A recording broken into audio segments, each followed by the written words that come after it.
Assalomu alaykum yangi qishloq ahli. Yangi qishloqda yana yangilik.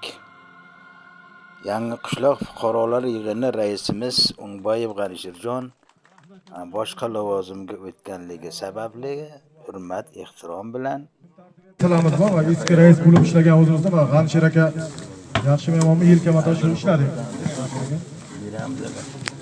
Yerda bir to'n kiydirib endi bir kuzatuv nima qilamiz endi ruxsat bersangizlar. Yelka-melka yaxshi ishladik, ko'zga ko'ringan ishlar bor, ko'rinmagan ishlar bor. Endi hammasi tepada Allohim guruh turibdi. Mana shu uchala nomzodga ham omad tilaymiz. Xalq kimni saylasa, shu bilan yelka-melka doim ishlayveramiz. Sog' bo'linglar.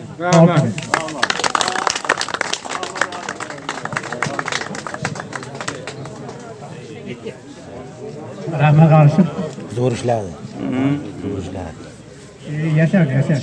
Necha yil bo'ldi?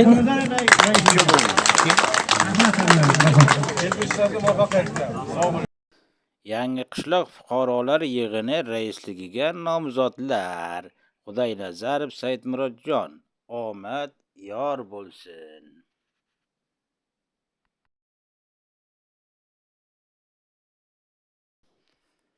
Tog'ayev Abdurasuljon, sizga ham omad yor bo'lsin.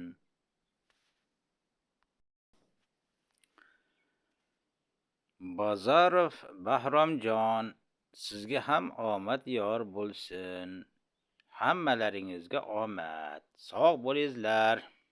Saylov natijalaridan shu narsa ma'lum bo'ldiki, mutlaq g'olib deb Xudoynazarov Saidmurodjon tanlandi. Saidmurodjon, sizga omad yor bo'lsin, lavozimlar muborak bo'lsin. Alloh sizga ham G'anishirjondek yaxshi ishlarni bo'lishligiga sababchi bo'ling. Amin.